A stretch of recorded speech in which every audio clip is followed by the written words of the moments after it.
سے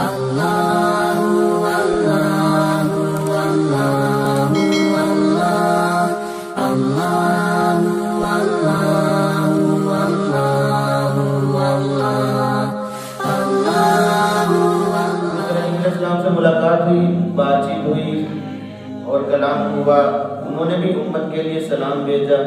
پھر وہاں سے آپ صلی اللہ علیہ وآلہ وسلم فرماتے ہیں کہ مجھے سدرۃ المنتہا کی طرف لے جایا گیا۔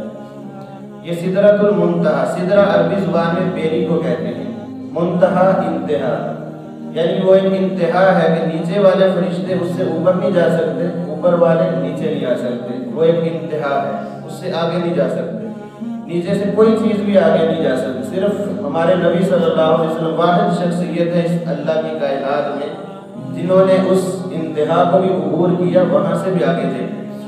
تو سدرۃ المنتہا اس کو اسی وجہ سے کہتے ہیں کہ وہ انتہا ہے، اس سے آگے کوئی نہیں جا سکتا۔ آپ صلی اللہ علیہ وآلہ وسلم فرماتے ہیں کہ میں نے دیکھا اس بیری کے درخت کو، اس کو اللہ کی تجلیات نے، نور نے گھیرا ہوا ہے، ایسا روشن وہ درخت ہے کہ میں اس کی کیفیت کو، خوبصورتی کو بیان نہیں کر سکتا۔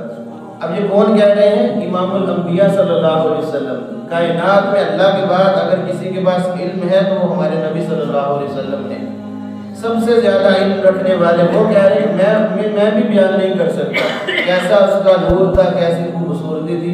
آپ صلی اللہ علیہ وسلم فرمایا کہ اس کے اوپر جو بیر لگے ہوئے تھے وہ قبیلہ حجر کے مٹکوں کی طرح، ان کے جو بڑے بڑے مٹکے ہوتے تھے اس قسم کے اس کے بیر تھے، اور اس کے پتے ایسے تھے جیسے ہاتھی کے کان ہوتے، بڑے بڑے پتے تھے اس کے۔